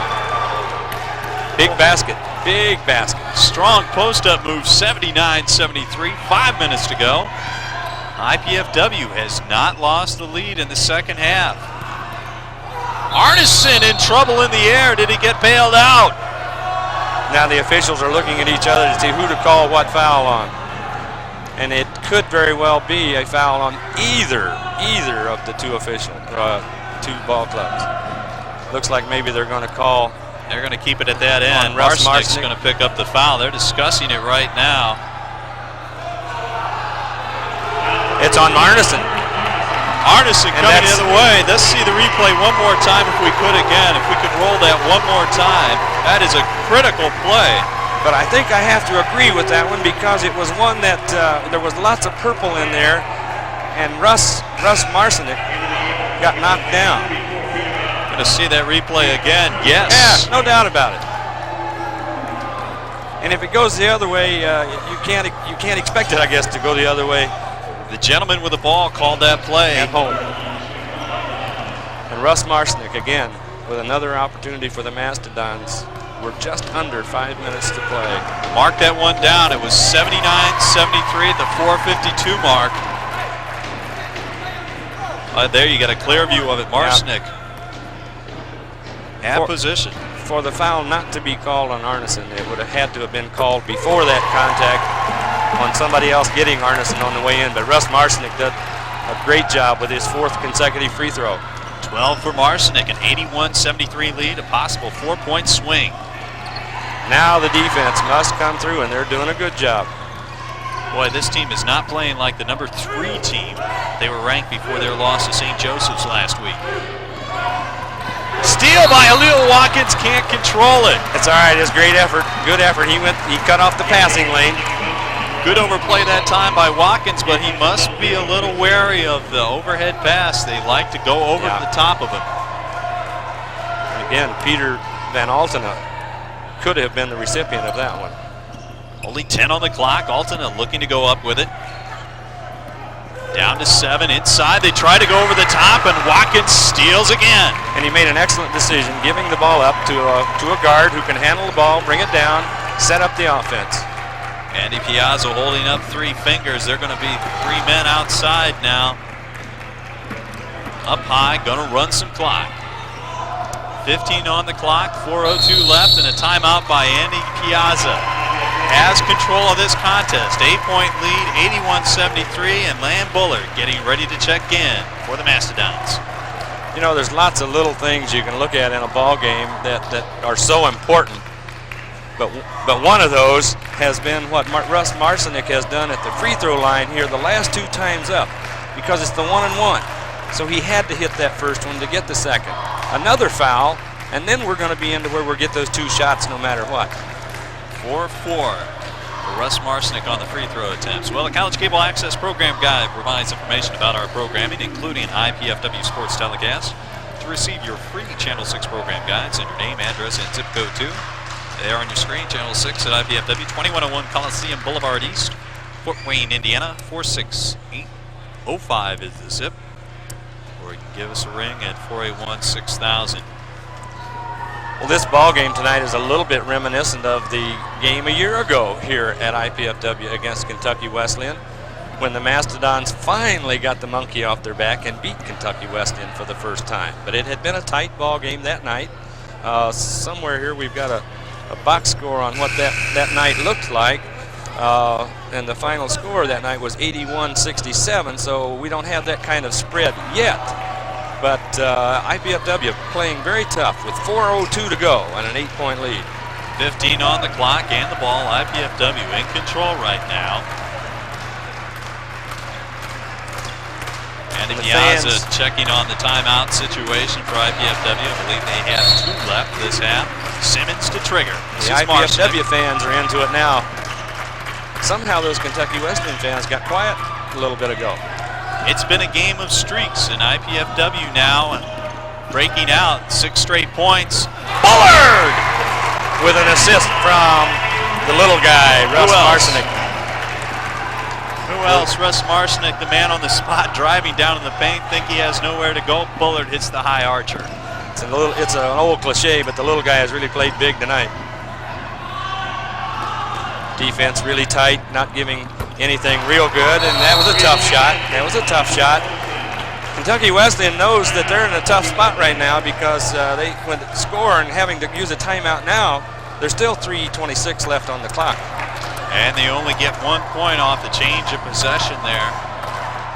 And they knocked 36 seconds off the clock. Andy Piazza will trade that. Well, the Wesleyan Panthers are a good, sound ball club. They're not about to go head for the bus yet and say, okay, we got beat tonight. They'll hang in there. It's going to be tough. What a big win this would be for IPFW. They started out so slowly. 3 straight losses. Lost to an NAIA team, Tri-State. Came back with a win against Purdue Calumet, then went on to lose to Quincy. Had a couple wins, and then they lost 3 straight before winning at Ashland last week. But of those first 4 losses, 2 of those were to excellent ball clubs that are of the caliber of the Kentucky Wesleyan. The Wayne State team, very good, and that was on the road. Quincy, very good, and that was on the road. Okay, IPFW late coming out of that timeout. 5 to get it in. Has to use a timeout, and that time, Andy Piazza looking at the officials. That's an unusual circumstance for an official to go to late in a ball game when it's a critical situation. I think Shane Gibson did the heads-up thing there. Yes, he did. Just had to do that. You do not want to lose a possession. This juncture of the game, 3:26 to go. Well, Scott Fonestock has fouled out. Scott Simmons has 4. Jason Burkhart with 4, but he's not going to be a factor late. Doesn't shoot free throws with all that. Jason may need to be ready to come back in for some short stint here before the ball game is over, depending on how the conditioning of the big guys go. But we've got an excellent defensive unit on the floor at the moment. They've all been playing just nose to nose with the Wesleyan Panthers. Wesleyan comes out to set up in their full court press, which hasn't caused a lot of troubles yet for IPFW, but it does slow down their offensive set. Kentucky Wesleyan showed this press early on, but then they got away from it. This is Bullard. Still 7 to get it over. Marcinek does. It's out of a triple team that time. Well they done. were going to surround Marcinek. And now it's a time of working some clock. Working the clock, but not to freeze it. Working the clock to be able to move it and get the kind of offensive move that they want. Oh, Watkins with a good look inside and then gets the foul. Ooh, and it's going to go the other way. Watkins is called for the foul, and it'll send Itutis to the free throw line. Jason Itutis did not shoot a free throw in the first half. We'll see how he does here in the second half. That time Watkins with a flat shot hit the bottom of the rim and just went over Itutis' back. As you mentioned, Burkhart going to come in trying to clean up some board. Well, Simmons coming in for the offense. Burkhart has 4, so does Hillel Watkins, but Burkhart's fresh, so he'll come in and play as long as he can. And then Hillel will have to be ready to go again. Critical now that Kentucky Wesleyan convert on every free throw opportunity. And they've done a lot of that tonight. It was 8 at the 4:02 mark. Now it's down to 6. And Burkhart with Gibson. Yeah, neither one could grab it. Jermaine Williams going to come in. Lee Burkhart's going to come out. Jermaine is very strong defensively, and when he gets a hold of the ball, he squeezes it. Got to have some good defense here. Logston for a 3. Off-balance shot, and he hit it. So they've got to be a little lucky, too. Sloppy. Marshnick throws it away. Logston trying to retain possession. Can't get it to fall. Williams comes out of there with the board. Great hustle. Great hustle by the Mastodons. They recovered. They almost gave it away. And Marshnick had nothing to do. He was whipped from behind. The ball poked loose. Got control of it. Was in the air when he got control of it. Had to get rid of it. Great hustle by Shane Gibson to change the shot of Logston down there. That could be the key play. Simmons ripped from behind, in trouble. Jump, alternate possession, Kentucky Wesleyan. IPFW's got to keep their composure here now. They're all right. They've got a 3-point lead. There's 2 minutes and 17 seconds to go. Keep Wesleyan off of the free throw line. 2:17 to go. Kentucky Wesleyan certainly does not need to get a three here. They've got a big team in now. Mike Tudis and Van Altena down on the blocks. Back outside. This is Arneson. He can stroke it from three. But he goes inside over Marshnick. Great defense. Ball pulled out of there by Bullard. Big board. Marshnick stood tall that time. 1:52 left. Oh, he's left alone. Oh my! Yep. What is his shot? That was his shot. What a decision there. Yeah. Instead of working some clock, Gibson took the open three-pointer, did not get it. 1:34 to go. Inside, Itunis ripped. Williams slipped and called for the foul. Might have flipped an ankle. There were some players down on the court there. I don't know if they wiped the perspiration off beforehand. Williams goes down. Well, it'll be interesting to watch now as the free throw shooters step up there, because fatigue can be a factor.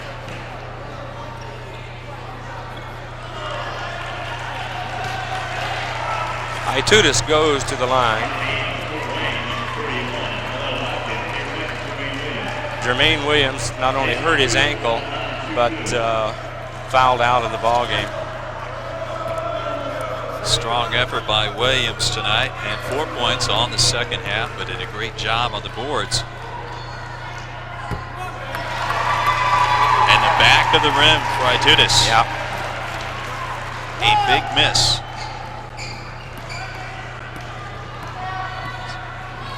Eight of 10 in this half for Kentucky Wesleyan. 8 of 11, and none might be bigger. And Mastodon ball. 1:28 to go. Wayne Boltinghouse, coach of the Kentucky Wesleyan Panthers, obviously disagrees. But we could get a replay on that to the people downstairs and see for ourselves. I'm not too sure if that wasn't off an IPFW player. Well, at the tail end there. It's hard to tell. It's one of those calls that it can go either way. And just because you're ranked number 10 in the nation, you don't get all the calls. Well, the man out top, the official, called that one. So he had the best angle for it, and he made the call. This is Marshnick getting loose. 3-on-2. Marshnick going to pull it out, run some clock. Almost stripped away by Logston. 1:21 to go. 83-80. IPFW looking to spring the upset. And if we could score here. Watkins! Boy, I don't know about that one. Well, it's a block because Itutis just didn't move. But Watkins putting the ball on the ground out around the free throw line. Yeah, you know, it's a game played by a bunch of 18, 19-year-olds. They just having fun. Having fun. How do you like the pressure on Watkins? He doesn't come in shooting very well. Here you get another look at it. Gibson. And it's a 1-on-1. And I don't care. And while we were away watching that replay, nothing but net. MBN. Watkins has the second. This is the time. It doesn't matter the what pressure is off. What your shooting percentage has been up to this point. Well, no pressure that time, and he hit three sides of the rim almost. 84-80, 1:08 to go. And three-point shooters on both sides coming out the wazoo. So although we get a drive this time. Ooh, Watkins with a foul inside, not called, but Bullard not going to let the freebie inside. That's right, no free ones. Good foul. Send Itutis back to the line. He's just missed, I think, 3 in a row. Yep, he wasn't going to let that be an easy 2. That is only Bullard's second foul. Jason Burkhart coming back in. Coach Piazza trying to keep as fresh as he can. A big man in there between Jason Burkhart and Hillel Watkins. A big number on the scoreboard right now is the number of fouls on Kentucky Wesleyan as Itutis hits the first. Yep. 9 fouls from here. You know, if they have to foul IPFW, Dave, it's going to be 2 shots here on in. 84-81, Itutis hits the first and misses a second, almost looked by design. 84-81, 55 to go. Marcinick got to get it over the line. 3 seconds to spare. Does. Simmons double teamed, almost stripped. Hanging on the arm. All right. Mark Logston draws the foul. Scotty Simmons will go to the line. Kentucky Wesleyan had exactly what they wanted. Simmons was double teamed, had the timeline to his back, had to go forward, split the defenders, had the ball knocked away. But he didn't quit. He didn't give up on the ball, didn't fall back, and he's going to shoot 2. And folks, this would be the first point for Scott Simmons in the second half after 23 in the first. It's a 2-shot foul, as we mentioned. Very crucial. 84-81 IPFW. 48 seconds to go. Simmons has the second. He had the range on the first one. Hits the second. Big free throw. 4-point margin. We're inside 45 seconds.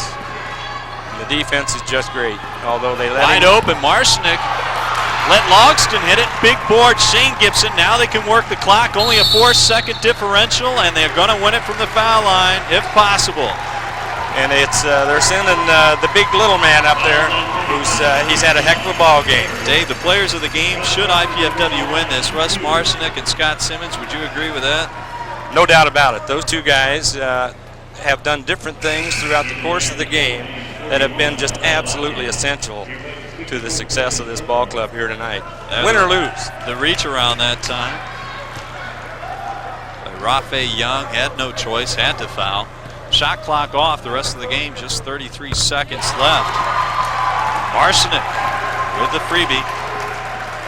5 for 5 from the stripe in the second half. 5-point differential. This could make it 6 and would put a considerable amount of pressure either way. Wesleyan now has to come down. They're going to have a limited number of possessions. They need at least 2. This is Arneson, loose, top of the key, misses. Watkins strong to the glass. Big rebound. And a little bit of a smile creasing Watkins' face that time. Went up strong, blocked. Itutis out. 23 seconds left, 5-point lead. IPFW looking to spring the upset and win their second straight. Kentucky Wesleyan coming in 9-1, number 10 in the nation in Division II, and trailing by 5. Watkins hits the first one, doesn't he? Yes, he does. You would think that he knows he has a second one. He would just feel really loose and go up and hit this one. And he does. And now it takes at least 3 scores by Kentucky Wesleyan to pull this game out with that clock really running. Let them take the 3. Don't do that. Don't ever do that. But all you need to do is not foul, and Andy Piazza sort of stone-faced on the sideline, because that's what you're telling your players. Your players know you're not supposed to foul. That's the only way they can win this game. But again, he was hustling. He was going after it. He's going to send Rafi Young up there to shoot 3. You might see him hit the first 2 and try and miss the second. I suspect he'll go for the full hat trick here, though, if he can. He was lucky on the bounce of that first one. Let's see what he gets on the second. It's better. 17 seconds left, rather, and it's a 4-point deficit if he hits. IPFW really needs to score one more time. 88-84, no timeout. And only 1 second off the clock before Logston is called for a foul. A 4-point lead. 88-84, IPFW. And an intentional foul, or not an intentional, but a quick inbounds foul away from the ball. Russ Marcinick go to the line to shoot 2. What a big win for the Mastodons tonight to come out. Oh, absolutely. Absolutely. And the big little man cans another one. 6 of 7 from the line in the second half. Now the Kentucky Wesleyan fans are really into it, but they're jawing with the IPFW bench. 15 for Marcinick in the game. A 3 long. Simmons rebounds. That ought to do it. 90 to 84. 5 seconds for And Gibson. it's going to be all over. Bullard with the icing. No. All right.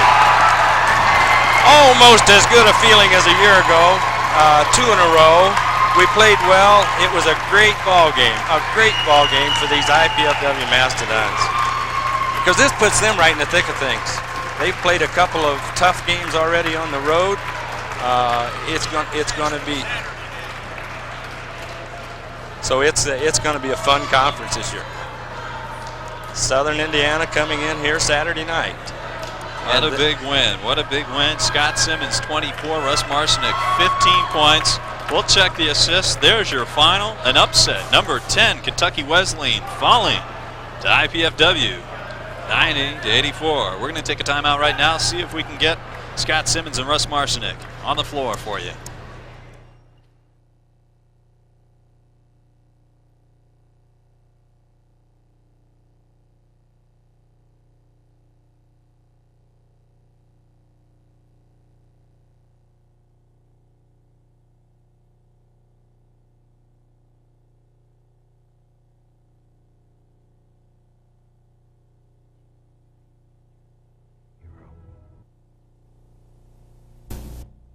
What comes to your mind when you think about mathematics? Clowns, street sweepers, the Red Sox, robots, the weather, earthquakes, Disney World, pineapples, conventions, parking tickets, fishing? If these practical applications of contemporary mathematics didn't make your list, you should watch public television's math series For All Practical Purposes.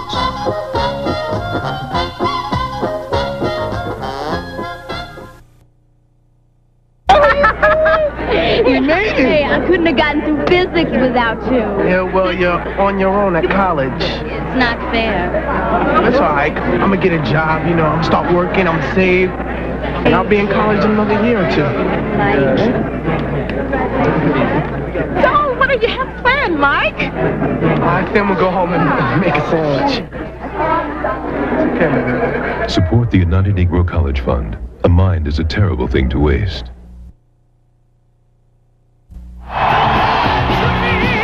Vince, come on, we're late. This headbanging is more fun than going through a windshield.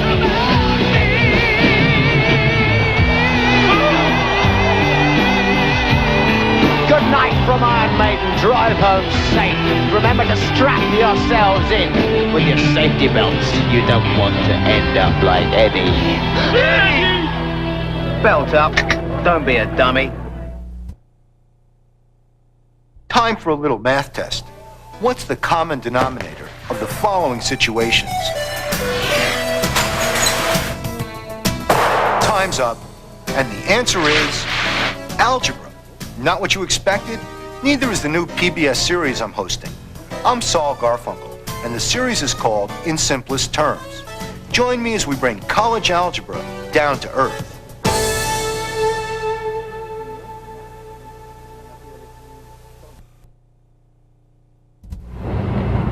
After dating the guy forever, you think I could tell him anything.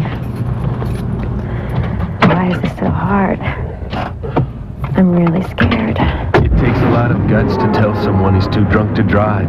But you can do it. Just say it. Because if you don't, there may be nothing left to say.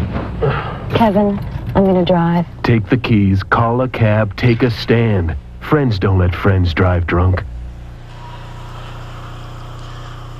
We at IPFW are pleased to be able to bring you cablecasts of NCAA athletic competition.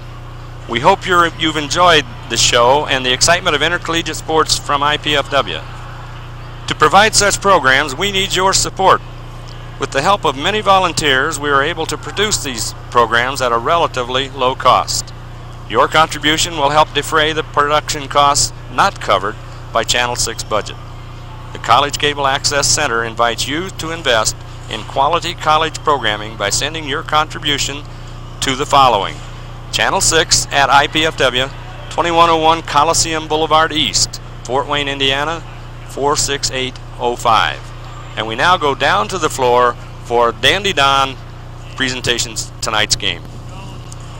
Thank you, Dave. We're down the floor here, joined by the Dandy Don players of the game. Can't really distinguish between the two because both had big games tonight. Scott Simmons and then Russ Marcinek on my far right. Scott had 23 in the first half, 9 of 10. Did you know you missed a shot from the field in that first half? No, I didn't. Everything just falling in for you was very important at that time. Did you look for your shot, or what happened out there? I felt very comfortable going into the game. I had a good feeling that I was going to have a great game, and the shots started falling, and with me that helps me out a lot because I'm a big-time streak shooter. Once they start falling, it usually goes on until I start missing again. You were getting a lot of open looks thanks to the man to your right, Russ Marcinek. He had 12 assists tonight, 15 points. What can you say about him? He did the job. He got people open shots. We shot great in the first half. We had our troubles in the second half, but we stuck together, and he handled the ball great. I don't know how many turnovers he had, but I don't remember any. And made his free throws. Great game. Russ, this has been a team that has been looking for leadership, and you gave it to them from the point tonight. Not only did you have 12 assists, but down the stretch, 7-8 from the free throw line. Very critical. Well, I was hoping we come out with a big game tonight, and I know that the team needs my leadership, and I've had an up and down season, and hopefully I could continue doing the same things I did tonight. Okay, the question now, Russ, Southern Indiana coming in Saturday. Can you pull the upset second time in a row here? Well, I think we can if we play hard and play the way we did today and just play solid all the way around. Our big men rebounded, we hit crucial free throws, and we didn't make too many turnovers. So, if we play well, then we could beat anybody, I feel, in our conference, and hopefully it'll be a good night for us on Saturday also. Okay, second win in a row, guys. Anyone want to pick this up? Is this team coming around? Are we going to see some more good basketball like this? Well, I hope we will. If it's for the fans' sake and for our sake and for coach's sake, for everybody's sake, hopefully we'll just keep on playing well and finish out the season on a high note. All right, Russ Marcinek, Scott Simmons, thank you, gentlemen. Great game tonight. Scott Simmons, 24-23 in the first half. Russ Marcinek, 15 points, 12 assists. That's going to do it for us down the floor. I'm Paul Farwell. Let's throw it back upstairs to Dave Skelton. Thanks, Paul. We'd like to take this time to thank the Channel 6 volunteer crew and the Learning Resource Center at IPFW for their contributions to the live production of our basketball games this evening. The telecast of this IPFW sports event is copyrighted and the sole property of the College Cable Access Center and IPFW. Unauthorized duplication, exhibition, retransmission, rebroadcast, or other use of this event without express written consent is strictly prohibited. Don't forget to tune in to Channel 6 Saturday evening, January 15th at 6 p.m. to see the University of Southern Indiana Screaming Eagles take on both the women's and the men's teams from IPFW. For Paul Fauerball, this is Dave Skelton saying congratulations, Mastodons. Great job. Good night.